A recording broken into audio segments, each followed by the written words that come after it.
शहरी बहू से अच्छा गांव की पड़ोसन बहू का खाना। आशा, मेरे घर आजा, मेरे बेटे के लिए लड़की की फोटो आई है, तू भी देख ले। आशा और शांति एक ही पड़ोस में रहती थीं। आशा शांति से काफी अमीर थी, पर फिर भी अपनी सबसे अच्छी दोस्ती शांति के एक बार फोन करने पर आशा उसके घर जाती है और उसकी लड़की की फोटो देखती है। लड़की और उसका पूरा परिवार गांव में रहता है। बड़ी ही संस्कारी लड़की है और मैंने सुना है खाना भी बहुत अच्छा बनाती है। लड़की तो अच्छी है, पर क्या शांति तू शहर में रहकर गांव की बहू लेकर आएगी? अरे आजकल तो हर कोई पढ़ी लिखी बहू ढूंढता है। खाना बनाने का क्या है, खाना तो हर कोई बना लेता है। बहू तो ऐसी होनी चाहिए जो हिसाब बाड़ी कर सके, और गांव की लड़कियां कहाँ हिसाब बाड़ी में अच्छी होती है। आशा, हम कौन सा इतने अमीर हैं जो अपनी बहू से हिसाब बाड़ी कराएंगे। वैसे मेरी बहू थोड़ी बहुत पढ़ी लिखी है। देखना तू, मैं तो अपने बेटे की शादी किसी शहरी लड़की से करूंगी जो शादी के बाद मेरा काम संभाल सके, खाना बना सके और हिसाब बाड़ी भी कर सके। इतना बोलकर आशा अपने घर आती है। समय गुजरता है और बहुत जल्द शांति अपने बेटे की शादी करवा घर में बहू लाती है। और आज उसकी पहली रसोई होती है, जहाँ नेहा रसोई में खाना बना रही थी और उसके खाने की खुशबू न सिर्फ आशा के घर बल्कि पूरे मोहल्ले में फैल जाती है। खिड़की से खाने की खुशबू कितनी अच्छी आ रही है। अरे इतनी अच्छी खुशबू किसके घर से आ रही है? मुझे तो डर है कहीं मेरी खुशबू से नाक ही ना फट जाए। खाने की खुशबू इतनी ज्यादा अच्छी होती है कि आशा खुद को रोक नहीं पाती और सूंघती हुई शांति के घर आती है। शांति, तेरे घर में क्या बन रहा है? तूने तो पूरे मोहल्ले को खुशबू से भर दिया। अरे भाभी जी, आज खाना आपकी दोस्त नहीं मेरी बहू बना रही है, इसलिए तो पूरे मोहल्ले में खाने की खुशबू फैल गई। मैं कहती थी ना तुझे, मेरी बहू को बहुत अच्छा खाना बनाना आता है। रुक, मैं अभी तेरे लिए खाना लाती हूँ। अरे खाना बनाने में क्या है, ये तो हर कोई कर लेता है। मेन तो हिसाब बाड़ी करना है, क्यों भाई साहब? आशा बहन, हमारे घर में हिसाब बाड़ी की इतनी परेशानी नहीं, इसलिए हमें फर्क नहीं पड़ता। अगर बहू हिसाब में थोड़ी कच्ची भी निकले तो। नेहा अपने परिवार को खाना परोसती है और सब बैठकर खाते हैं और उसकी तारीफ करते हैं। वहीं अब आशा शांति के घर से खाना लेकर अपने घर जाती है, जहां वो देखती है कि उसकी बेटी ने सारा काम खत्म कर दिया है और रसोई में खाना बना रही है। जिसके बाद आशा अपना हिसाब किताब लेकर बैठ जाती है। तभी काजल का फोन बजता है और वो अपनी माँ से कहती है, माँ, मैंने गैस पर सब्जी चढ़ा दी है, आप जरा देख लो। मेरी सास का बार बार फोन आ रहा है, हिसाब बाद में कर लेना। काजल के कहने पर आशा अपने हिसाब किताब की डायरी लेकर रसोई में जाती है और सब्जी देखते हुए सोचती है, बेटी का रिश्ता लग चुका है, कुछ ही दिनों में वो शादी करके अपने ससुराल चली जाएगी। फिर मुझे ही घर संभालना होगा और हिसाब भी करना होगा। अकेले में ये सब कैसे कर पाऊंगी, जब मैं अभी ही सब्जी देखने के चक्कर में हिसाब नहीं कर पा रही। अब मुझे अपने बेटे की भी शादी करवा देनी चाहिए, ताकि शादी के बाद मेरी बहू हिसाब संभाल सके और मैं घर के कामों में उसकी थोड़ी मदद करवा सकूं। एक ही बार जब आशा को खाना और हिसाब बाड़ी संभालना पड़ता तो वो अपने बेटे की शादी करने का फैसला करती है। इसी तरह कुछ दिन बीत जाते हैं और जब दीपक अपने पिता के साथ ऑफिस के लिए घर से निकलता है तो उन दोनों के नाक तक शांति के घर से खाने की खुशबू आती है और दीपक रसोई की खिड़की से नेहा को खाना बनाता देख बोलता है, भाभी ऐसा क्या डालते हो आप अपने खाने में जो इतनी अच्छी खुशबू आती है आपके घर से? मैं क्या ही डालूंगी, जैसे सब बनाते हैं वैसे ही मैं भी खाना बनाती हूँ बस।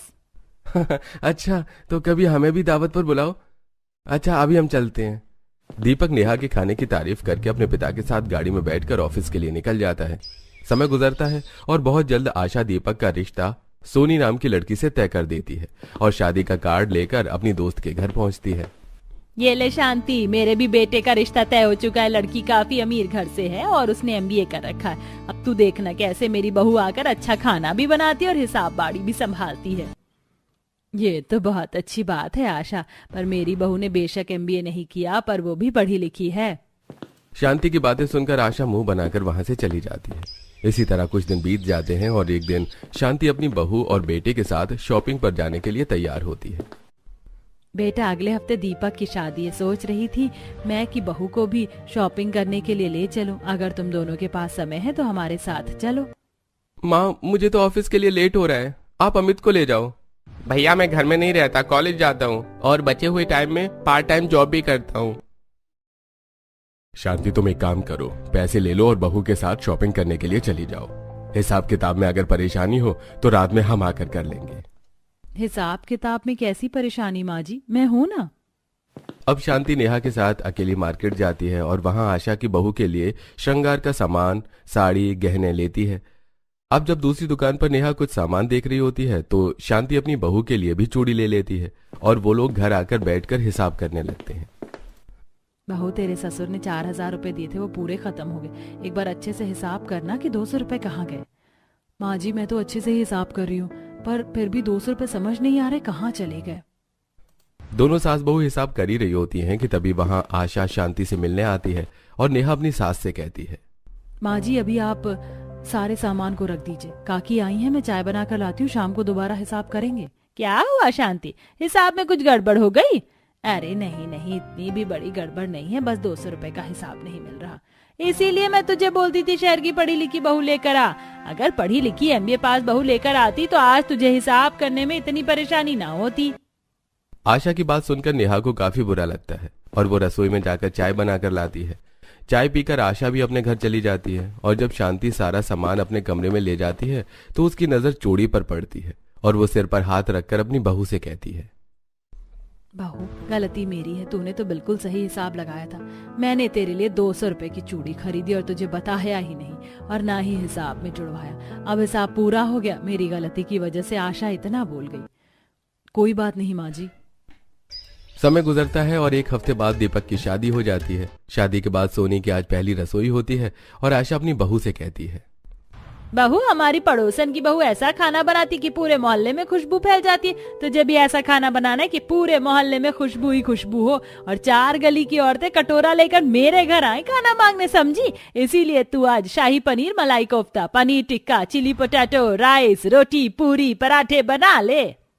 आशा खाना बताकर बाहर जाती है और वहीं रसोई में अकेली खड़ी होकर सोनी सब्जियों को देखती हुई खुद से बोलती है, मेरी सास ने मुझसे कितनी उम्मीदें पाल रखी है, पर उसे कौन बताए कि मुझको खाना बनाना ही नहीं आता। यहाँ पर तो मुझे अपनी माँ की याद आ रही है। सोनी अपनी पहली रसोई से काफी घबरा जाती है और अपनी माँ को याद करती है, जहाँ शादी से पहले उसकी माँ उसे खाना बनाना सिखा रही होती है।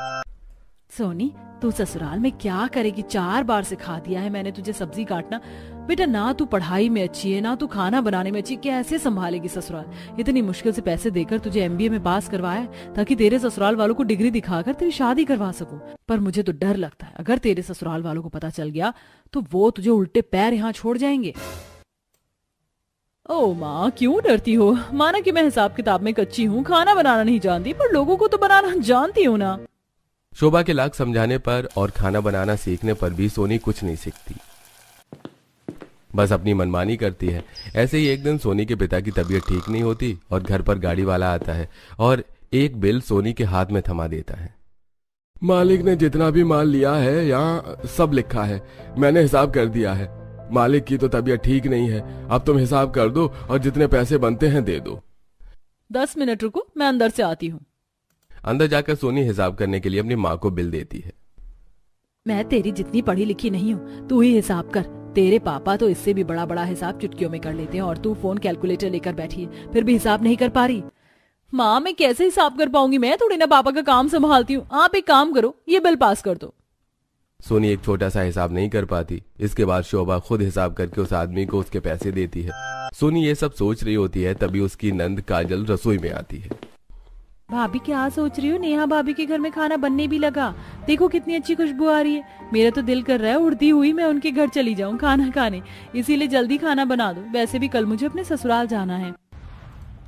क्या बनाकर खिलाऊं इन्हें? एक काम करती हूँ, खाना ऑर्डर कर देती हूँ, इन्हें क्या ही पता चलेगा। अब जहाँ पूरा परिवार खाने का इंतजार कर रहा था तो वहीं सोनी बाहर से खाना ऑर्डर कर देती है और घर के पीछे वाले दरवाजे से पार्सल ले लेती है और घर वालों को खाना खिलाती है। हमारी बहू भी अच्छा खाना बनाना जानती है। हाँ पापा, सोनी सिर्फ खाना बनाना नहीं बल्कि हिसाब किताब करना भी बहुत अच्छे से जानती है। आखिर उसने MBA जो कर रखी है। अपनी तारीफ सुनकर सोनी बहुत खुश होती है तो वहीं थोड़ा सा खाना लेकर आशा शांति के घर जाती है। मेरी बहू के हाथ का खाना खाकर तो देख, खाना भी बढ़िया बनाना जानती और हिसाब भी करने में एक्सपर्ट है। इसलिए कहा था मैंने तुझे, शहर में रहती शहरी बहू ला। मेरी बहू तेरी बहू की तरह हिसाब बाड़ी में कच्ची नहीं। आशा शांति के सामने इतराकर वहां से चली जाती है। समय गुजरता है और गुजरते समय के साथ इसी तरह सोनी बाहर से खाना ऑर्डर करके अपने घर वालों को खिलाती है। ऐसे ही एक दिन आशा और शांति बाहर खड़ी होकर बात करती हैं। तभी उनकी एक पड़ोसन के घर डिलीवरी बॉय आता है और वो औरत फोन लेकर शांति के पास आती है। शांति जरा नेहा, बहू को बुलाना, मुझे समझ नहीं आ रहा वो डिलीवरी वाला मुझसे कौन सा पीटीओ मांग रहा है। मैं तो अंगूठा छाप ठहरी, मेरे बच्चे भी बाहर हैं और ये मेरी बेटी का पार्सल आया है। अरे बहन, नेहा बहू तो खुद गांव से आई, उसे क्या पता ऑनलाइन डिलीवरी के बारे में। मेरी बहू शहर की है, मैं उसे बुला देती हूँ, वो बता देगी डिलीवरी बॉय का ओटीपी नंबर। आशा अपनी बहू को बढ़ाई करने के लिए सोनी को बुलाती है और सोनी डिलीवरी बॉय को ओटीपी नंबर बता देती है, जिसके बाद आशा और ज्यादा गली मोहल्ले में अकड़ से चलती है। इसी तरह कुछ दिन बीत जाते हैं और एक दिन जब नेहा शाम में चूल्हे पर खाना बना रही थी तो उसकी पड़ोसन सुमित्रा भी छत पर होती है और अपनी छत पर सोनी भी खड़ी होती है। नेहा बहू, कटहल के कोफ्ते बना रही हो क्या? मेरे फेवरेट है, खुशबू यहाँ तक आ रही है, थोड़े कोफ्ते मुझे भी दे दो। नेहा, कोफ्ते मुझे भी बहुत पसंद है और मैंने सुना है तुम बहुत अच्छा बनाती हो, थोड़े कोफ्ते मुझे भी दे देना। हाँ, क्यों नहीं। वहीं आशा घर में सोफे पर बैठी है और सुरेश भी आकर बैठता है। अरे कितनी बढ़िया खुशबू आ रही है नेहा की रसोई से और ऊपर छत से सब लोग उससे मांग रहे हैं। नेहा बहू खाना ही इतना अच्छा बनाती है कि आए दिन कोई ना कोई उसके घर से सब्जी, रोटी, चावल, दाल मांगता ही रहता है। आप तो ऐसे बोल रहे जैसे हमारी बहू अच्छा खाना ही नहीं बनाती।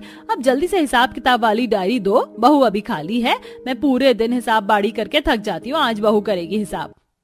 नेहा की जरा सी भी तारीफ सुन आशा चिढ़ जाती है तो वहीं सुमित्रा नेहा के घर जाकर सब्जी लेती है जहाँ सब कोफ्ते रोटी खा रहे थे। आंटी, आपको पता है मेरी भाभी जान के एक्स्ट्रा खाना बनाती हैं क्योंकि उन्हें पता है वो खाना बनाएंगी और कोई ना कोई कटोरी लेकर आ ही जाएगा। देख रही हो शांति बहन, कैसे तुम्हारा बेटा मुझे छेड़ने की कोशिश कर रहा है। जहां शांति के घर में हंसी मजाक चल रही होती है तो वहीं सबके साथ सोफे पर बैठी हिसाब करते हुए सोनी के पसीने छूटने लगते हैं। माँ जी, ऐसे हिसाब तो मैं चुटकियों में कर देती हूँ, पर पीछे का हिसाब आपने किया है, अगर मैं आगे का हिसाब करूंगी तो गड़बड़ हो सकती है। और मेरी माँ का भी फोन आ रहा है और मुझे खाना भी बनाना है। आप एक काम करो, ये सारा हिसाब आप खुद कर लो, नेक्स्ट टाइम से मैं कर दूंगी। माँ, सोनी का कहना सही है, हम नई डायरी का हिसाब सोनी को देंगे, ये आप कर लो। सोनी खुद को हिसाब से बचा लेती है। समय गुजरता है और मोहल्ले में एक छोटा सा फंक्शन होता है और इसीलिए शांति और आशा अपनी बहू के साथ मार्केट जाती है जहां दुकानदार शांति से घपला कर रहा होता है। बहन जी, आपके पूरे 2000 रुपए हो गए। भैया, 2000 रुपए कैसे हुए? 500 हमने आपको चुन्नी के दे दिए और उसके बाद हमने आपसे 1300 रुपए की साड़ी ली। 1300 और 500 मिलाकर 1800 रुपए हुए, फिर हम आपको 2000 क्यों दे? बहू, इस गांव की लड़की ने कितनी जल्दी हिसाब कर लिया, तूने क्यों नहीं किया? माँ जी, आंटी का था, हमारा नहीं, हम क्यों दूसरों के फटे में टांग डालें? देखा आशा, तूने, मेरी बहू भले ही गांव की है पर वो हिसाब बाड़ी में भी पक्की है। आंटी, इतना छोटा है हिसाब तो 5वीं क्लास का बच्चा भी कर लेता है। सोनी अपनी इज्जत बचाने के लिए वहां पर भी बड़ी बड़ी बातें करने लगती है। कुछ ही देर में दोनों परिवार शॉपिंग करके घर आते हैं और कमरे में बैठकर जब आशा पैसों का हिसाब करती है तो 4000 रुपए ऊपर नीचे होते हैं। बहू, मैंने तुझे 10,000 रुपए दिए थे और तूने सिर्फ 6,000 का सामान लिया, बाकी 4,000 रुपए कहाँ गए? सामान लेते हुए तूने हिसाब नहीं किया, पूरे 4,000 का हेर फेर हो रहा है। माँ जी, कोई गड़बड़ नहीं हुई, आप शांत हो जाओ, मैं आपको बाद में पूरा हिसाब देती हूँ, थोड़ा आराम करो। एक बार फिर सोनी बहानेबाजी से खुद को बचा लेती है। समय गुजरता है और एक दिन जब आशा अपने मोहल्ले की कुछ औरतों के साथ सब्जी लेकर घर आ रही थी तो शांति के घर से खाने की खुशबू आती है। नेहा बहू के खाने की खुशबू मुझे पागल कर देती है। मुझे तो डर लगता है कि कहीं मैं पागल ना हो जाऊं। वैसे आशा बहन, तुम तो बड़ा बोलती हो कि तुम्हारी बहू बहुत अच्छा खाना बनाना जानती है, हिसाब किताब में भी माहिर है, पर तुम्हारे घर से कभी खाने की खुशबू नहीं आती। नीचे नहीं है और ना ही हमारी रसोई में खिड़की लगी है जो खाने की खुशबू बाहर तक फैले। पर फिक्र मत करो, आज मेरी बहू जो भी बनाएगी वो मैं तुम्हारे घर भिजवा दूंगी, फिर खुद टेस्ट करके बताना कि किसकी बहू खाना ज्यादा अच्छा है।